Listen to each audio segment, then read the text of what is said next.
Hello everyone, क्या हाल चाल। तो हम लोग कंटिन्यू कर रहे हैं पीजीबीपी और पीजीबीपी में भी सेक्शन 32 ही अभी चल रहा है, डेप्रीशिएशन। आज की क्लास में आप देखने वाले हैं एडिशनल डेप्रीशिएशन। तो अभी तक क्या क्या देखा है आपने डेप्रीशिएशन में, आपको याद है?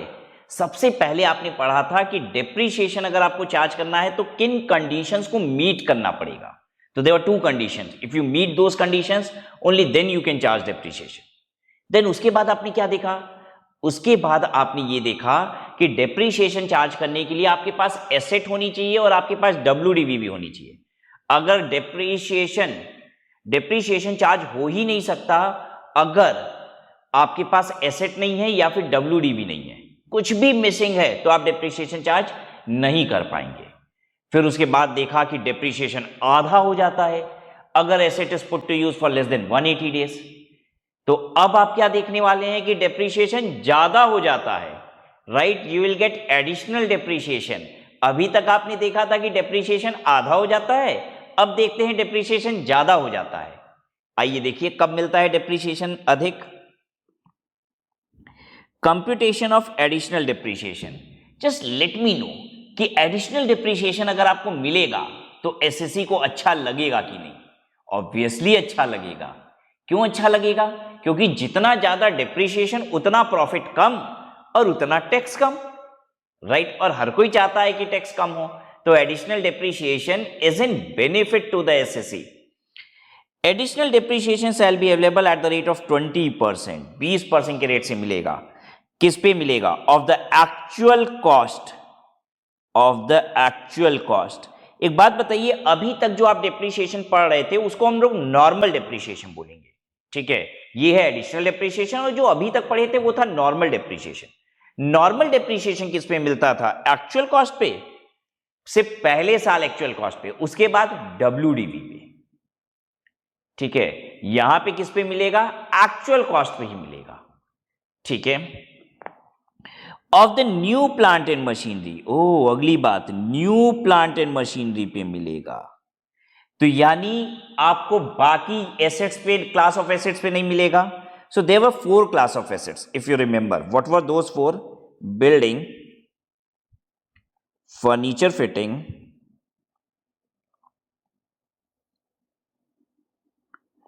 plant and machinery, intangibles, right? These were the 4 class.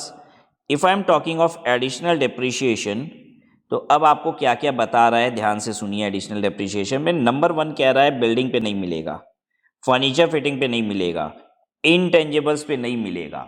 अब प्लांट एंड मशीनरी भी सारे पे मिल जाएगा क्या? तो कह रहा है नहीं, अगर आपने सेकेंड हैंड खरीदी है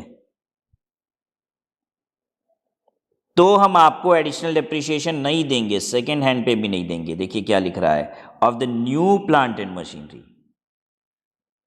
so only on the new plant and machinery purchased. It is quite possible कि नहीं हमने अपनी फैक्ट्री में सेकेंड हैंड मशीनरी कहीं से खरीद ली, बिल्कुल पॉसिबल है, बट उस पर एडिशनल डेप्रीशिएशन नहीं दे रहे हैं। सिर्फ नई प्लांट एंड मशीनरी पे हम डेप्रीशिएशन दे रहे हैं 20% के रेट से।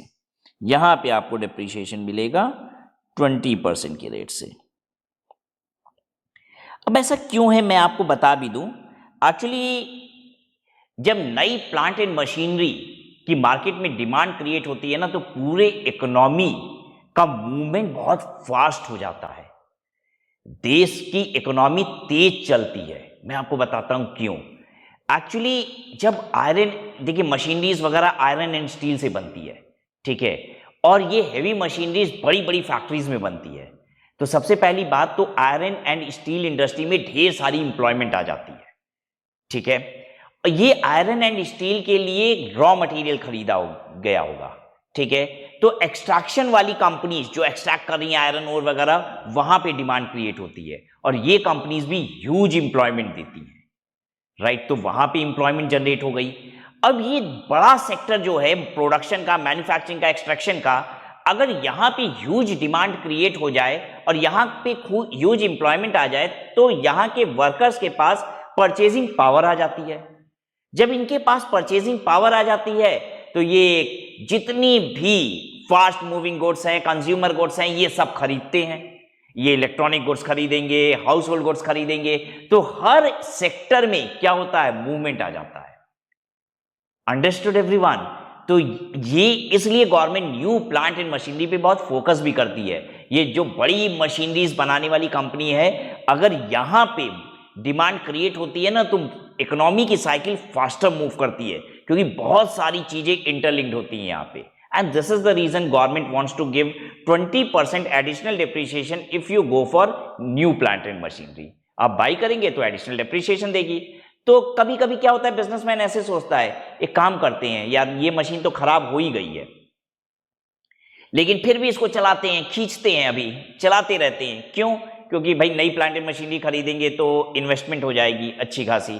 लेकिन फिर जब गवर्नमेंट डेप्रिसिएशन अधिक देती है तो लोगों को लगता है भाई टैक्स की बचत भी हो जाएगी, मशीन भी बदला जाएगी, प्रोडक्शन भी अच्छा हो जाएगा, चलो कर लेते हैं, right, and they go for new machine. तो न्यू प्लांट एंड मशीनरी पे मिलती है, एक्चुअल कॉस्ट पे मिलती है, सिर्फ एक बार मिलती है, इसीलिए एक्चुअल कॉस्ट पे मिलती है, क्योंकि पहली बार जब आप खरीदे हो तभी तो एक्चुअल कॉस्ट होगी, फिर तो डेप्रिशिएट होकर उसकी WDV आ जाएगी। तो इट्स ओनली वंस आपको मिलता है, सिर्फ एक बार ही मिलता है। If however the asset is put to use for less than 180 days, अच्छा, सिर्फ खरीदने का नहीं मिलता है एडिशनल डेप्रिसिएशन, एडिशनल डेप्रिसिएशन भी पुट टू यूज का मिलता है, क्योंकि ये बता रहा है कि अगर put to use less than 180 days हुआ है in the year in which it is acquired, तो एडिशनल डेप्रिसिएशन का रेट जो होगा वो क्या हो जाएगा, आधा हो जाएगा। एडिशनल डेप्रिसिएशन का रेट विल बी 10%। तो नॉर्मल डेप्रिसिएशन भी तो यही होता है, अगर हम पुट टू यूज एसेट को लेस देन 180 डेज करते हैं तो क्या होता है, आधा हो जाता है। प्लांट एंड मशीनरी में रेट क्या था नॉर्मल डेप्रिसिएशन का, 15%। जनरली कुछ का अलग अलग रेट था, लेकिन वहां पे क्या हो रहा था, put to use for less than 180 days 7.5%। In the similar manner अगर आपको एडिशनल डेप्रिसिएशन 20% मिलता है तो हाफ डेप्रिसिएशन होगा तो कितना हो जाएगा, 10%। That's what it is saying. लेकिन अब आप कहेंगे सर ये तो एक ही बार मिलता है जीवन में, और अगर कहीं put to use less than 180 days हो गया तो मेरा तो खराब हो गया सर, 20% मिलने की जगह सिर्फ 10% मिला। तो सरकार कह रही है घाटा नहीं करेंगे, तुम्हारा नुकसान नहीं होने देंगे। Balance 10% of the additional depreciation shall be allowed in the immediately succeeding financial year. इस साल आप ले लीजिए 10% और अगले साल फिर ले लीजिएगा 10%, राइट। अब आपके दिमाग में एक कंफ्यूजन आ सकता है, वो ये है कि सर मैंने 1 लाख रुपए की new plant and machinery purchase की, ठीक है, लेकिन ये put to use less than 180 days हुआ है ड्यूरिंग द ईयर, तो सर मुझे 10% एडिशनल डेप्रिसिएशन मिल जाएगा। लीजिए एडिशनल डेप्रिसिएशन 10%, ठीक है, तो 10,000 हुआ। अब प्रश्न ये उठता है कि सर अगले साल का जो एडिशनल डेप्रिसिएशन होगा, एडिशनल डेप्रिसिएशन 10%, वो किसका मिलेगा, 1 लाख में से 10,000 घटाने के बाद 90,000 का 10% 9,000 मिलेगा, या फिर 1 लाख का ही मिलेगा। तो आंसर इज 1 लाख का ही मिलेगा, फिर 10,000 मिलेगा। जितना एडिशनल डेप्रिसिएशन आपका बच गया उतना मिल जाएगा।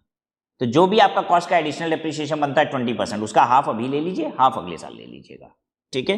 If it is put to use for less than 180 days, in case it is used for 180 days और more, then obviously you will have full depreciation. Date याद है कि नहीं, हाफ डेप्रिसिएशन फुल डेप्रिसिएशन वाली, अगर 4 अक्टूबर तक खरीदे हो तो हाफ डेप्रिसिएशन आता है, 5 अक्टूबर या उसके बाद खरीदे, 4 अक्टूबर तक खरीदे हो तो फुल डेप्रिसिएशन आता है, 4 अक्टूबर तक खरीदे हो तो फुल डेप्रिसिएशन आता है, 5 अक्टूबर या उसके बाद खरीदे हो तो हाफ डेप्रिसिएशन आता है।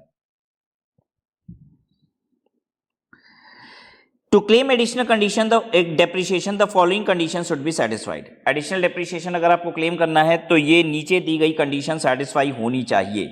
Number 1, the assessee must be engage in manufacture और प्रोडक्शन ऑफ एनी आर्टिकल और थिंग। किसी भी एसएससी को नहीं मिलेगा कि कोई भी प्लांट मशीनरी खरीद के बैठ गया है तो मिल जाएगा। The assessee must be engage in manufacture और प्रोडक्शन। अच्छा, अब ये जो एसएससी होते हैं इनका बिजनेस 3 तरीके का हो सकता है। अगर हम एसएससी की बात करें, पीजीबीपी इनकम, 3 तरीके के लोग होते हैं, 3 तरीके का बिजनेस होता है। एक होता है ट्रेडिंग, दूसरा होता है मैन्युफैक्चरिंग, और तीसरा होता है सर्विस। ट्रेडिंग का मतलब क्या हुआ, माल खरीद के माल बेचते हैं। कुछ व्यापारी वो होते हैं जो माल खरीद के माल बेचते हैं, दूसरे ऐसे व्यापारी होते हैं जो माल बना के बेचते हैं, वो मैन्युफैक्चरर है। ट्रेडर मतलब माल खरीदेंगे बेचेंगे, ठीक है। सर्विस देने वाले चार्टर्ड अकाउंटेंट, इंजीनियर्स, डॉक्टर्स, ये लोग क्या कर रहे हैं, सर्विस दे रहे हैं, माल नहीं बेच रहे, सर्विस दे रहे हैं। तो ये जो एडिशनल डेप्रिसिएशन है वो किसके लिए, ओनली फॉर मैन्युफैक्चरिंग, वो सिर्फ मैन्युफैक्चरिंग के लिए। तो ये काट दीजिए, इनको नहीं मिलेगा, इनको नहीं मिलेगा। यानी देखिए क्या क्या कटते जा रहा है। एडिशनल डेप्रिसिएशन सिर्फ प्लांट एंड मशीनरी पे मिल रही है, वो भी नहीं। एसएससी भी सबको नहीं मिल रही है, जो मैन्युफैक्चरिंग में उसको मिल रही है। आइए आगे की बात देखिए। वो न्यू प्लांट एंड मशीनरी होनी चाहिए, acquired and install during the previous year, वो आपने एक्वायर किया हो, इंस्टॉल किया हो और ऑब्वियसली पुट टू यूज भी किया हो, ठीक है, ऑब्वियसली पुट टू यूज भी किया हो। It should be N eligible plant and machinery. अच्छा, प्लांट एंड मशीनरी भी कोई भी होगी चलेगा? नहीं, अब नई कहानी आ गई, एलिजिबल प्लांट एंड मशीनरी होनी चाहिए। अब ये एलिजिबल प्लांट एंड मशीनरी क्या है? एलिजिबल प्लांट एंड मशीनरी नई वाली होनी चाहिए। एलिजिबल क्या है? एलिजिबल का मतलब यहां पे ये है कि वो प्लांट एंड मशीनरी मैन्युफैक्चरिंग में यूज हो रही हो। देखिए, मिलेगी मैन्युफैक्चर को ये एक अलग बात है, लेकिन वो यूज भी होनी चाहिए मैन्युफैक्चरिंग में, इसका मतलब होता है एलिजिबल प्लांट एंड मशीनरी। जैसे हम मैन्युफैक्चरर हैं, ठीक है, हम क्या बनाते हैं, प्लास्टिक की बॉटल्स बनाते हैं, और हमने ऑफिस में एसी लगा रखा है। एसी प्लांट एंड मशीनरी है? Answer is yes. Plant and machinery की डेफिनेशन क्या है इनकम टैक्स में? If it is not building, if it is not furniture fitting, if it is not intangible, then it is plant and machinery. तो AC plant and machinery है, लेकिन क्या इससे manufacture production हो रहा है? नहीं, वो तो ऑफिस में लगी हुई है। राइट, बात समझ में आई कि वो उस प्लांट एंड मशीनरी से मैन्युफैक्चरिंग होनी चाहिए, तब वो एलिजिबल प्लांट एंड मशीनरी होती है। उसी के लिए आपको एडिशनल डिप्रिसिएशन मिल रहा है। राइट, हमने कार खरीद ली, वो भी तो प्लांट एंड मशीनरी है, क्या एडिशनल डिप्रिसिएशन मिल जाएगा? नहीं। ठीक है, टीवी खरीद लिया ऑफिस में लगाने के लिए, ठीक है, नो, उस पर नहीं मिलेगा additional, that must be used in manufacture production. लेकिन क्या आप इसे याद कर सकते हैं, मैन्युफैक्चर प्रोडक्शन एसी पे नहीं मिलेगा, ऐसे नहीं याद कर सकते, आपको वो इंडस्ट्री देखनी होगी। फॉर एग्जाम्पल, हम जो माल बनाते हैं ना, उसके लिए टेम्परेचर चाहिए बिलो 16 डिग्री, 16 डिग्री, 16 डिग्री से नीचे का टेम्परेचर चाहिए, अदरवाइज वहां पे माल खराब हो जाएगा जो आप बनाते हैं।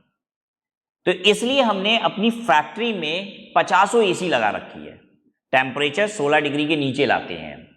अब बताइए, AC is used in manufacturing और नॉट? एसी मैन्युफैक्चरिंग में यूज हो रही है, क्योंकि वहां पे टेम्परेचर मेंटेन करना है 16 डिग्री के लिए, इसलिए एसी लगा हुआ है। अब बात समझ में आई? ये नहीं कि वर्कर्स को मजा आएगा, आनंद आएगा, भाई पसीने वसीने नहीं होंगे, उनकी देखभाल के लिए नहीं लगाए हैं हम एसी। क्यों लगाए हैं? क्योंकि अगर 16 डिग्री से टेम्परेचर कम हुआ ना, तो जो माल बना रहे वो खराब हो जाएगा, उसका टेम्परेचर मेंटेन करने के लिए हमने एसी लगा रखी है, इसलिए हमको डेप्रिसिएशन एडिशनल मिलेगा। राइट, तो मैन्युफैक्चर प्रोडक्शन से रिलेटेड का मतलब क्या है? Whatever machineries you are using in factory, तो वो मैन्युफैक्चर एंड प्रोडक्शन से रिलेटेड होगी, ठीक है, तो उस पे आपको एडिशनल डेप्रिसिएशन मिलेगा, बाकी पे नहीं मिलेगा। Manufacture production of any article. The SSC should be engaged in the manufacture production of any article or thing. Maybe the priority sector item or even the non-priority sector item given in 11th schedule. अच्छा, सभी को priority sector item, जो भी माल होता है ना, उसको goods को प्रायोरिटी सेक्टर ही कहते हैं। सिर्फ दो चीजें नॉन प्रायोरिटी सेक्टर होते हैं। नॉन प्रायोरिटी सेक्टर में दो चीजें आती हैं, एक तो आता है आपका वाइन, ठीक है, और दूसरा आता है आपका सिगरेट।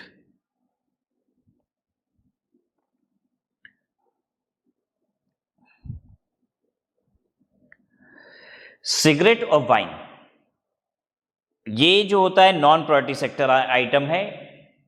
इनकम टैक्स में बहुत सारी जगह पे ना जो भी बेनिफिट है मैन्युफैक्चरिंग के, प्रोडक्शन के, वो सिगरेट और वाइन पे नहीं है, लेकिन यहां पे कह रहा है कि ये सब पंगा नहीं है, प्रायोरिटी सेक्टर आइटम है, नॉन प्रायोरिटी सेक्टर आइटम है, उससे मतलब नहीं है, आपको एडिशनल डेप्रिसिएशन मिलेगा। तो इसीलिए यहां पे क्यों ऐड करके बताया गया, क्योंकि बहुत सारी जगह पे नॉन प्रायोरिटी सेक्टर आइटम के लिए अलग कहानी है कि भाई तुमको नहीं देंगे ये फायदा, तो इसलिए यहां पे बता दिया भाई ये सबके लिए है, ठीक है। 11 शेड्यूल है इनकम टैक्स में जिसमें ये दिया हुआ है, बस आप याद कर लीजिए, non priority sector item wine and cigarette होता है, और यहां पे सबके लिए बेनिफिट है। Also available to an SSC engage in the business of generation और जनरेशन डिस्ट्रीब्यूशन ऑफ पावर। अगर आप बिजली बनाते हो या फिर बिजली बना के बिजली की को सप्लाई भी करते हो, जनरेट भी करते हो, सप्लाई भी करते हो, जैसे बहुत सारी कंपनी है हमारे देश में जो बिजली बनाती है लेकिन कंज्यूमर्स को नहीं देती, वो बना के किसको बेच देती है। जैसे यूपी में जो बिजली की लाइनें आती हैं, हम यूपी से हैं, हमारे घर में जो बिजली की लाइन आती है वो आती है यूपी पीसीएल से। कहां से आती है बिजली की line? UP PCL, Uttar Pradesh power corporation limited, Uttar Pradesh power corporation limited. हमारे घर में बिजली की लाइन इसी की आती है बस, ठीक है। लेकिन तो यूपी पीसीएल एक ऐसी कंपनी है जो बिजली बनाती भी है और घर घर भेजती भी है, ठीक है। जनरेशन का भी काम है इसका, डिस्ट्रीब्यूशन का भी काम है। लेकिन क्या सारी बिजली यूपी पीसीएल बना रही है जितनी हमारे घर में आ रही है? नहीं, बड़ी सारी बिजली अंबानी साहब, अडानी साहब बना बना के इनको दे रहे हैं।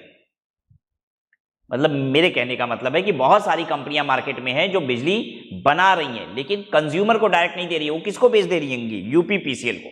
तो ऐसी कंपनियों को हम कहते हैं कि they are in the generation of electricity, वो सिर्फ जनरेट करती हैं, ठीक है। तो जनरेशन में बहुत सारी कंपनियां हैं, उनका डिस्ट्रीब्यूशन नेटवर्क नहीं है। वो यूपी पीसीएल और इस तरीके की हर स्टेट में अलग अलग डिस्ट्रीब्यूशन वाली कंपनियां हैं जो भारत सरकार की है मेनली, जो डिस्ट्रीब्यूट करती हैं। कुछ मेट्रोज में जो हैं वो दूसरी कंपनियां, मतलब प्राइवेट प्लेयर्स भी आ गए हैं। जैसे आई नो कि मुंबई वगैरह में प्राइवेट प्लेयर्स की भी डिस्ट्रीब्यूशन है खुद की। तो ये बेनिफिट कह रहा है जो लोग जनरेशन में हैं, सिर्फ जनरेशन में या फिर जनरेशन डिस्ट्रीब्यूशन दोनों कर रहे हैं, उनको भी ये बेनिफिट मिलेगा। अब ये बात बताने की अलग से आवश्यकता क्यों पड़ गई? अब आइए मैं बताता हूं। क्योंकि बिजली जो है वो गुड्स है कि सर्विस है, आज तक यही क्लियर नहीं हुआ है। बड़े सारे कोर्ट में केसेस चल रहे हैं कि भाई बिजली क्या है, इलेक्ट्रिसिटी क्या है, जो आपके घर में बिजली आ रही है वो क्या है, वो गुड्स है कि सर्विस है? पता ही नहीं है ये क्या है, गुड्स है कि सर्विस है। बड़े सारे केसेस हैं। तो इसलिए इनकम टैक्स जब भी मैन्युफैक्चरिंग की बात करता है तो इलेक्ट्रिसिटी को अगर देखिए, क्योंकि मैन्युफैक्चरिंग सिर्फ गुड्स की हो सकती है, सर्विस की कोई मैन्युफैक्चरिंग नहीं होती। सर्विस के केस में हम कहते हैं service is being rendered, service दिया जाता है, मैन्युफैक्चर नहीं कर दिया जाता है सर्विस। तो मैन्युफैक्चर वर्ड सिर्फ गुड्स के साथ ही अटैच हो सकता है, राइट। तो अब कहीं ऐसा ना हो कि इलेक्ट्रिसिटी को अगर सरकार ने नहीं लिखा, इनकम टैक्स में नहीं लिखा और उस पर बेनिफिट देना है तो फिर कोर्ट केसेस होंगे, दिस दैट, बड़ी सारी आफत होगी। सरकार के लिए हम क्लियर कर दे रहे हैं बिजली पे भी देंगे। अब तुम गुड्स समझते हो, सर्विस समझते हो, छोड़ दो, हम देंगे, इस पे भी एडिशनल डेप्रिसिएशन मिलेगा। आइए आगे देखिए, new plant and machinery installed and acquired. Additional depreciation is available only in respect of new plant and machinery acquired and installed.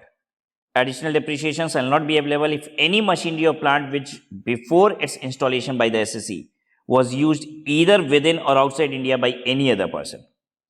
कह रहा है कोई भी मशीन जो इंडिया में या इंडिया के बाहर कहीं भी यूज हुई थी और उसे आपने खरीदा है तो उस पर डेप्रिसिएशन नहीं देंगे। मतलब कुल मिला के बात हो गई, सेकेंड हैंड मशीनरी पे आपको डेप्रिसिएशन नहीं मिलेगा। लेकिन एक बात मैं आपको बताऊं, जनरली बहुत सारी जगह पे जब भी सरकार ये कहती है ना कि हम नई मशीनरी की आपको बेनिफिट देंगे, तो अगर विदेश से सेकेंड हैंड खरीदते हो ना तो भी नई मान लेती है। मतलब आउटसाइड इंडिया से अगर हम सेकेंड हैंड भी खरीदते तो उसको नया ही मान लिया जाता है, ठीक है। इंडिया से सेकेंड हैंड खरीदे तो सेकेंड हैंड मानेंगे, लेकिन बाहर से, विदेश से अगर हम सेकेंड हैंड खरीदे हैं तो उसको कहीं कहीं जगह पे न्यू भी मान लिया जाता है। अब आप कहोगे ये सब क्यों होता है, तो आने दीजिए, ये सब मैं आपको बताऊंगा कि क्यों सरकार ऐसा कह रही है। इसके पीछे बहुत बड़ी बड़ी कहानी है, बहुत बड़ी बड़ी टैक्स प्लानिंग हो रही थी जिसको गवर्नमेंट ये सब करके रोकती है, ठीक है। तो सब बताएंगे, आप चिंता मत कीजिएगा, ठीक है, जब जरूरत पड़ेगी, ठीक है। क्योंकि यहां तो ऐसी कोई जरूरत ही नहीं है। यहां तो कह रहा है बाहर से आए चाहे इंडिया से आए, अगर सेकेंड हैंड है तो सेकेंड हैंड है, ठीक है। तो यहां कोई भी लफड़ा नहीं है, सेकेंड हैंड मतलब सेकेंड हैंड, इंडिया से में यूज हुई, बाहर यूज हुई।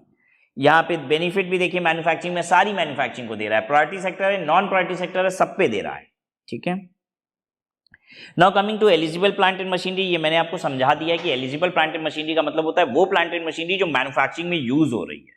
सिर्फ मैन्युफैक्चरर यूज कर रहा है ये मतलब नहीं है, मैन्युफैक्चरिंग में यूज होना चाहिए। मैन्युफैक्चरर के द्वारा मैन्युफैक्चरिंग में यूज होने वाली plant and machinery eligible plant and machinery है। Any plant and machinery which has been acquired and installed during the previous year by an SSC is qualified for additional depreciation. However, the following assets are not eligible for additional depreciation. ये assets additional depreciation के लिए eligible नहीं है। अब क्या बताना चाह रहा है? कह रहा है जो नीचे दिए गए एसेट है ना, इसको तुम रिलेट भी करने की कोशिश करोगे कि भाई इससे मैन्युफैक्चरिंग कर रहे हैं तो भी हम नहीं मानेंगे, इस पे तो नहीं मिलेगा, ये तो क्लियर कट है, इस पे तो नहीं मिलेगा। अगर तुम कहते भी हो ना कि ये मैन्युफैक्चरिंग में यूज हो रही है तो भी नहीं मिलेगा, इसका नहीं मिलेगा, बस क्लियर बात है। Are not eligible for additional depreciation. Ship aircraft, देखिए शिप और एयरक्राफ्ट से वैसे भी मैन्युफैक्चरिंग नहीं हो सकती, ठीक है, लेकिन क्या पता आप रिलेट करने लग जाओ कि इस शिप से हम ये कर देते हैं, ये पार्ट बना देते हैं, but ship and aircraft additional depreciation नहीं मिलेगा। If installed in any office premises और एनी रेजिडेंशियल एकोमोडेशन और accommodation in the nature of guest house, कोई भी ऐसी चीज जो ऑफिस के प्रेमाइसेस में लगी है, ठीक है, गेस्ट हाउस में लगी है, रेजिडेंशियल एकोमोडेशन में लगी है जिसमें मैनेजर वगैरह रहते हैं, तो एडिशनल डेप्रिसिएशन नहीं मिलेगा। क्यों? सीधी सी बात है यार, वो सब मैन्युफैक्चरिंग में यूज हो ही नहीं सकती। मैन्युफैक्चरिंग में अगर वो यूज हो रही होती मशीन तो फैक्ट्री में लगी होती ना, ऑफिस में, गेस्ट हाउस में, इसमें थोड़ी ना लगी होती, तो नहीं मिलेगा। Road transport vehicle, motor, lorries, truck, taxi, van, इन सब पे कोई भी रोड ट्रांसपोर्ट व्हीकल इस पे नहीं मिलेगा। Any plant and machinery the whole of the actual cost of which is allowed as deduction, कोई भी ऐसी मशीनरी जिसका 100% कॉस्ट डिडक्शन की तरह मिल गया है, मतलब अगर आपको किसी भी चीज पे 100% डेप्रिसिएशन मिल जाए तो आपको यहां पे एडिशनल डेप्रिसिएशन नहीं मिलेगा। अगर आपको 100% डेप्रिसिएशन मिल जाता है तो नहीं मिलेगा। अब आप कहेंगे सर 100% डेप्रिसिएशन जैसा तो हमने कुछ पढ़ा ही नहीं पढ़ा, कोई बात नहीं, ठीक है, अगर सरकार 100% डेप्रिसिएशन किसी पे देती है तो ये एडिशनल डेप्रिसिएशन नहीं मिलेगा। Text point, additional depreciation shall be reduced while computing the closing WDV of the respective block। अच्छा, आप WDV निकालते थे ना, ठीक है, कि जिसमें से आप डेप्रिसिएशन घटाते थे, फिर opening WDV of next year आता था। अब कैसे आएगा opening WDV of next year? आप घटाएंगे नॉर्मल डेप्रिसिएशन, फिर घटाएंगे एडिशनल डेप्रिसिएशन, फिर आएगा WDV of the next year, ठीक है। Additional depreciation is not available if the new plant and machinery is sold in the year of acquisition. अच्छा, आपने नई मशीन खरीदी और ड्यूरिंग द ईयर ही बेच दी तो एडिशनल डेप्रिसिएशन नहीं मिलेगा। तीसरी बात, additional depreciation not available if the power unit is claiming depreciation under straight line method under section 32(1)(1)। अब ये क्या चीज है? अभी आपको जब आगे बढ़ेंगे तो बताएंगे कि पावर यूनिट्स जो होती हैं, पावर यूनिट्स किसको कहते हैं? जो जनरेशन कर रही है बिजली की या फिर जनरेशन डिस्ट्रीब्यूशन दोनों कर रही है, उन्हें कहा जाता है पावर यूनिट। मतलब बिजली बनाने वाली कंपनी पावर यूनिट है। पावर यूनिट को ना डेप्रिसिएशन का एक मेथड और मिलता है, बस इन्हीं को मिलता है एसएलएम मेथड। बाकी के लिए तो WDV है, इनके लिए एक ऑप्शन है एसएलएम इनको मिलता है, ये चाहे तो WDV भी ले सकते हैं। तो पावर यूनिट अगर एसएलएम मेथड ले रही होगी, क्योंकि उनको एसएलएम मिलता है, चाहे तो WDV भी ले सकते हैं पावर यूनिट, लेकिन अगर ये पावर वाले एसएलएम मिलता है और एसएलएम ही ले लिए तो फिर एडिशनल डेप्रिसिएशन नहीं मिलेगा। एडिशनल डेप्रिसिएशन किसके लिए? जो पावर यूनिट WDV लेती है, ठीक है। आइए आपके साथ एक एग्जांपल करते हैं।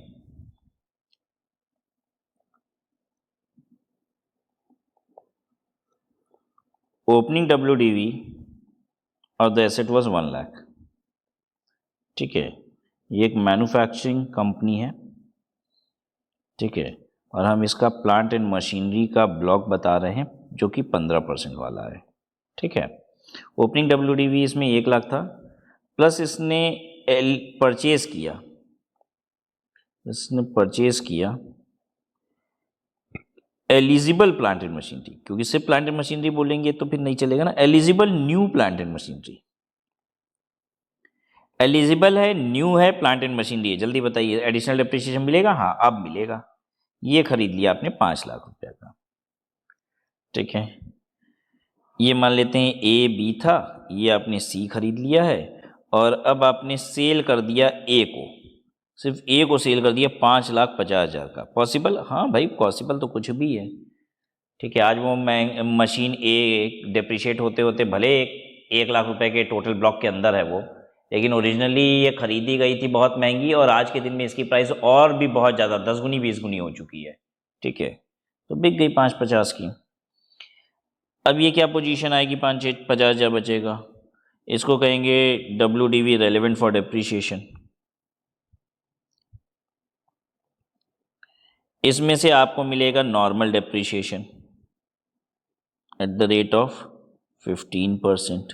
यहाँ पे हम बता भी दे रहे हैं, इसका पुट टू यूज जो था ग्रेटर 180 डेज था। अच्छा एक बात बताइए, पुट टू यूज अगर हम नहीं बताएंगे तो आप क्या मानेंगे? ग्रेटर 180 डेज मानेंगे? कहीं नोट कर लीजिए इस बात को। अगर सिर्फ परचेज बोल रहे हैं, पुट टू यूज नहीं बता रहे हैं, तो ग्रेटर 180 डेज ही मानिएगा, ठीक है। अगर लेस देन 180 डेज है तो obviously let the question speak that. Normal depreciation 7500। अब मुझे क्या एडिशनल डेप्रिसिएशन भी मिलेगा? Answer is yes, additional depreciation eight the rate of 20%। 20% of what? WDV। ये 15% इसका मिला है, ये वाला 20% किसका मिलेगा? इसका मिलेगा। 5 लाख का 20%, 1 लाख। अब आपके मन में प्रश्न आएगा, सर 50,000 की WDV बची है, 7500 घट गया तो 42,500 रुपये ही बचा, 1 लाख रुपए एडिशनल डेप्रिसिएशन। कोई बात नहीं, एडिशनल डेप्रिसिएशन 1 लाख है, आप 1 लाख ही लिखेंगे, लेकिन यहां पे लिखेंगे WDV नील हो गई, ओपनिंग WDV नेक्स्ट ईयर की, ओपनिंग WDV नेक्स्ट ईयर की नील हो गई। अब आगे डेप्रिसिएशन नहीं मिल पाएगा, ठीक है। अब बात आती है, हमने क्यों ये बात बताई, अब प्रॉफिट एंड लॉस अकाउंट बनेगा, PL यानी PGBP की इनकम निकालोगे, ठीक है। उसमें आपको डिडक्शन कितना मिलेगा? डिडक्शन नॉर्मल डेप्रिसिएशन आपको क्लेम करने के लिए मिलेगा 7500 और एडिशनल डेप्रिसिएशन मिलेगा आपको 1 लाख रुपया। आप टोटल 1,07,500 रुपये घटाओगे डेप्रिसिएशन के नाम का। एक्चुअल में यहाँ पे सच पूछिए, हमने भले 1 लाख लिख दिया है, डिडक्शन तो हमको 42,500 ही मिली ना, हम WDV से तो 42,500 ही घटा पाए, उतनी ही WDV बची थी। तो PL में क्या जाएगा? PL में कितना जाएगा? जब हम PGBP की इनकम निकालेंगे, खर्चे जो चार्ज करते हैं डेप्रिसिएशन, वो कितना चार्ज करेंगे? पूरा 1,07,500 चार्ज करोगे, ये ध्यान रखना। आइए एक इलस्ट्रेशन आपकी बुक में भी है, ये भी देखेंगे हम लोग। Depreciated value of the block of asset consisting of plant A, B and C on 1/4/2023, opening WDV है for the previous year 23-24, 14,80,000। Addition of eligible plant D, eligible plant D है, आपने ये ऐड किया 1/9/23 को, अब पुट टू यूज 8/9/23 को हो रही है, तो ठीक है, पूरा 20% मिल जाएगा, इस पर फुल डेप्रिसिएशन मिलेगा, एडिशनल भी 1,60,000। नॉर्मल डेप्रिसिएशन भी लेंगे आप 15% और 20% वो भी लेंगे, तो 15% प्लस 20% दोनों मिलेगा आपको इस पे। Cost of eligible plant E purchased on 24/12/23, अच्छा ये लेस देन 180 डेज वाला है, 7.5% और ये 10% वाला है ये। Sale proceed which originally purchase, original purchase से कोई मतलब नहीं है, opening plus purchase less sale कर देते हैं, ठीक है, opening plus purchase less sale किया जाता है। प्लांट ए बेचे हो तुम, ठीक है। तो assuming that the assessee is an industrial undertaking यानी मैन्युफैक्चरिंग है, रेट ऑफ डेप्रिसिएशन 15% है, एडमिसेबल डेप्रिसिएशन कितना होगा, and income under the head capital gain, अगर कैपिटल गेन की भी इनकम आ रही है तो बताइए कितना होगा, ठीक है। तो कैपिटल गेन की इनकम तभी आती है जब या तो सारा एसेट ही बिक जाए, ठीक है, तो कैपिटल एक सारी एसेट बिक जाए तब कैपिटल गेन आ सकता है, और या फिर क्या हो, सारी की सारी एसेट बिकेगी तब कैपिटल गेन आएगा, और या तो जितना मेरा ओपनिंग प्लस परचेज है उससे ज्यादा का बिक जाए, भले एक ही एसेट बिके उससे ज्यादा का बिक जाए। तो let's see, 14,80,000 opening plus purchases, plant D more than 180 days वाला 160 और 310 लेस देन 180 डेज वाला, ठीक है, तो 470 हो गया मिला के, 1950 टोटल, उसमें से सेल हुआ 1630 घटा दीजिए, 3,20,000 बच गया। अब 3,20,000 पे पहले नॉर्मल डेप्रिसिएशन, नॉर्मल डेप्रिसिएशन ध्यान दीजिएगा WDV पे मिलता है, होश में रहिएगा एकदम, ठीक है। 320 में से पहले नॉर्मल डेप्रिसिएशन मिलता है आधे वाले का, आधे वाला 310 है, तो पहले तो 310 का 7.5% मिल जाएगा, ठीक है। अब बचा 10,000 रुपया, उस पर मिल जाएगा 15%, क्योंकि जितना भी WDV बेचता है उसमें से पहले किस पे डेप्रिसिएशन मिलता है? आधा वाले पे, अब फिर पूरे वाले पे मिलता है। तो ये हो गया normal depreciation. Then comes additional depreciation. Additional depreciation कैसे मिलता है? एडिशनल डेप्रिसिएशन मिलता है कॉस्ट पे, एडिशनल डेप्रिसिएशन मिलेगा आपको कॉस्ट पे। तो इस 1,60,000 का और 3,10,000 का दोनों का ही मिलेगा। इसका मिलेगा 20%, 1,60,000 का मिलेगा 20% और लेस देन 180 डेज वाले का मिलेगा 10%। अभी इसका जो 10% बच गया है ना 31,000 और वो अगले साल मिलेगा आपको, अगले साल मिलेगा वो आपको। तो चलिए देख लीजिए, नॉर्मल डेप्रिसिएशन, एडिशनल डेप्रिसिएशन मिलाने के बाद WDV ये आ गई घटाने की, ये opening WDV of next year हो गया। ठीक है, आई होप सबको समझ में आ रहा है, क्लियर है। कैपिटल गेन नहीं होगा बता दीजिए, there will be no capital gain, क्योंकि भाई WDV से ज्यादा सेल आनी चाहिए, WDV से कम सेल थी तो WDV बच गई, अब तो डेप्रिसिएशन ही लगाएंगे। ठीक है,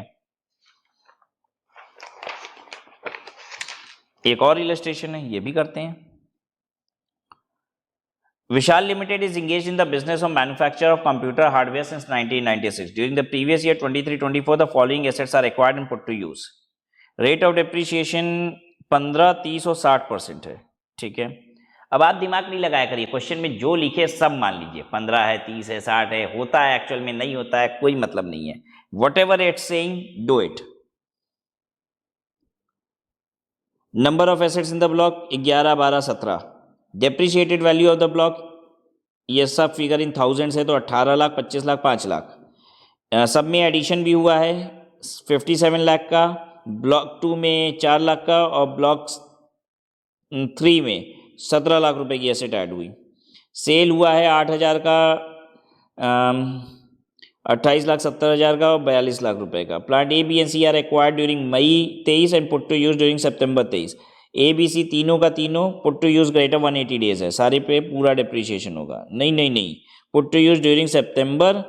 however plant B put to use in last week of March. अच्छा, plant B less than 180 days वाला है, बाकी दोनों तो ये जो करली ब्रैकेट है ये हटाए पहले,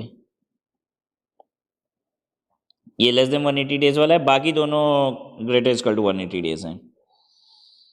तो चलिए शुरू करते हैं। पहले तो एडिशनल डेप्रिसिएशन कॉस्ट पे मिलती है, सीधे सीधे निकाल देते हैं। ठीक है, हालांकि जो लास्ट क्वेश्चन में प्रेजेंटेशन किए थे दैट वाज परफेक्ट, इसमें ऐसे निकाल दिया है, पहले एडिशनल डेप्रिसिएशन निकाल दिए हैं हम लोग। तो 57 लाख का 20%, ठीक है, फिर 4 लाख का 10% क्योंकि ये लेस देन 180 डेज था, और 17 लाख रुपए का भी 20%। एडिशनल डेप्रिसिएशन का रेट क्या है 20%, लेकिन put to use less than 180 days होता है तो आधा हो जाता है 10%। ठीक है, नाउ नॉर्मल डेप्रिसिएशन की बात करते हैं। ओपनिंग WDV ले लीजिए तीनों का, 18 लाख, 25 लाख, 5 लाख, ठीक है, और एडिशन जोड़ दीजिए। ठीक है, सेल जो है वो घटा दीजिए, कुछ नहीं किया है, opening plus purchase less sale कर रहे हैं, अभी एकदम दिमाग लगाने की ज़्यादा जरूरत नहीं है। तो ये WDV आ गया।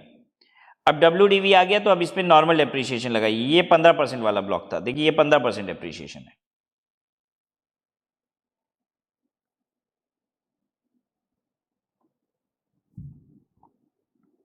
ठीक है, अब इसमें जो ब्लॉक 2 था, ये वाला जो ब्लॉक आ रहा है, इसमें लेस देन 180 डेज वाला है, तो पहले जो डेप्रिसिएशन होगा वो लेस देन 180 डेज वाले पे लगेगा। 30,000 रुपए की WDV बची है ना, और हमारा जो ड्यूरिंग द ईयर परचेज हुआ था वो 4 लाख का था, तो आधा डेप्रिसिएशन में ही खत्म हो जाएगा। देखिए 4 लाख का नया एसेट है और मेरे WDV 30,000 बची है, तो उस पूरे 30,000 पे आधा ही डेप्रिसिएशन हो पाएगा, तो 30 की जगह 15 हो पाएगा, ये देखिए। और यहाँ WDV बची ही नहीं है, इसलिए बात ही खत्म हो गई। यहाँ तो WDV नहीं बची हमारी। ठीक है, अगर हमारा 22 लाख का एसेट 42 लाख रुपए में बिक रहा है तो यहाँ तो शॉर्ट टर्म कैपिटल गेन आ जाएगा, यहाँ शॉर्ट टर्म कैपिटल गेन आ रहा है, ये देख लीजिए।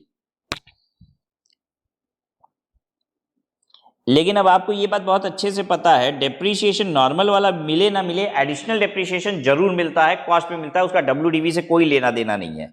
अगर आपको ना याद आ रहा हो तो एक एग्जाम्पल ही मैंने शुरू में ही करा दिया था आपको समझाने के लिए कॉन्सेप्ट। देखिए मेरे पास WDV 42,500 की बची थी यहाँ पे, लेकिन फिर भी मैंने 1 लाख रुपए का डेप्रिसिएशन लगाया। क्यों? क्योंकि आपको डेप्रिसिएशन, एडिशनल डेप्रिसिएशन पूरा मिलता है। PL में भी देखिए पूरा घटाए हैं, राइट।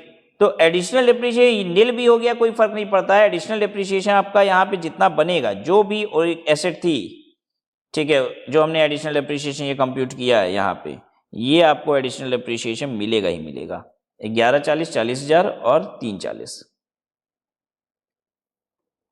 ठीक है। हालांकि एडिशनल डेप्रिसिएशन जहां ज्यादा हो जाएगा तो WDV निगेटिव में नहीं जाती है, वो नील हो जाती है बस। लेकिन PL में आपको 340 40,000 ये मिलेगा। इसको PL में देखिए इतना डेप्रिसिएशन क्लेम करने को मिलेगा, ये PL में जाएगा चार्ज, इसमें ये वाला PL में जाएगा, इसके में ये PL में जाएगा, दोनों मिला के।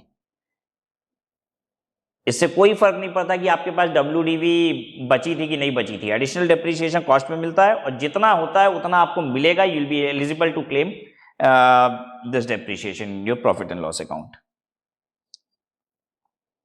तो चलिए ये कॉन्सेप्ट तो हमारा खत्म हो गया, लेकिन अगली हेडिंग बड़ी छोटी सी है, लगे हाथ इसको भी खत्म कर देते हैं। Residential quarters. रेजिडेंशियल क्वार्टर्स, ये याद है हमने बहुत जगह इसकी बात की है, हाउस प्रॉपर्टी में भी बात की थी इसकी, कि कभी कभी बिजनेस चलाने के लिए ना जरूरी हो जाता है सर्वेंट वगैरह को क्वार्टर देना, स्टाफ को, मैनेजर को एक फ्लैट्स देना, ठीक है। और वो कंपनी की बिल्डिंग है मान लीजिए, तो कंपनी को डेप्रिसिएशन उस पर क्लेम करने को मिलेगा, हाँ मिलेगा 5% के रेट से, राइट। सिमिलरली बिल्डिंग पे तो डेप्रिसिएशन मिलेगा 5% का, आपने पढ़ लिया था रेजिडेंशियल बिल्डिंग का 5% होता है। But what about other asset which has been installed in that building, which is used by as servant quarter or which is used by managers, उसका क्या होगा? उसमें फैन लगा हुआ है, एसी लगा हुआ है, इन सब का क्या होगा? उस पे भी डेप्रिसिएशन मिलेगा कंपनी को। तो उस बिल्डिंग पे तो 5% मिलेगा क्योंकि बिल्डिंग का अलग रेट है, लेकिन बाकी जितने भी एसेट्स लगे हुए हैं उस पे जो भी रेट है सेम रेट से डेप्रिसिएशन मिलेगा कंपनी को, राइट। तो चलिए दैट्स ऑल फॉर टुडे। आज की क्लास को यहीं पे समाप्त करेंगे और अगली क्लास में आएंगे फिर आगे बढ़ेंगे, राइट।